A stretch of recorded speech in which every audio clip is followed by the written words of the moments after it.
Oxygen pa more, Aldab Nation. Ang kilig hangover ng birthday special ni May Mendoza sa Itbulaga ay itunuloy nila ni Alden Richards sa Boracay. Ang kanilang sweet escapade, silipin sa aking chika.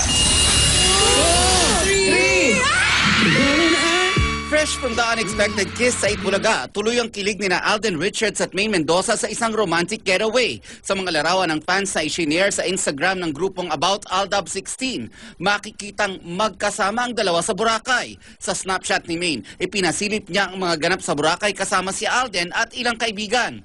Siyempre pa, hindi mawawala ang kulitan. Ano ginawa sa'yo? Ano ginawa? Freshen up. Nag-freshen up. Sarap. How do you feel?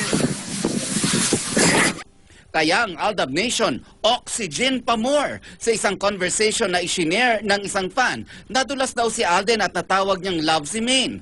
Totohanan na ba ito? Mukhang na-enjoy naman nila ang activities together tulad ng parasailing at jet ski ride. Bago pa ang Boracay escapade, tila may pahiwatig na ang dalawa sa kanilang tweets. Sabi ni Alden, pag gusto, may paraan. Sabi naman ni Maine, today shall be good. May pahiwatig din sa tweets ang ate ni Maine na si Nikki. Kahapon sa aking panayam kay Maine, wala raw siyang mapagsidlan ng tuwa sa naging birthday celebration niya bilang isang celebrity. Celebrity.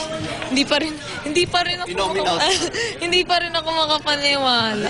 Sobrang happy po and sobrang overwhelmed sa pagtanggap po ng tao sa akin and sa love po nila sa akin. Yung surprise ko sa kanya, happy ako na na-appreciate niya yun.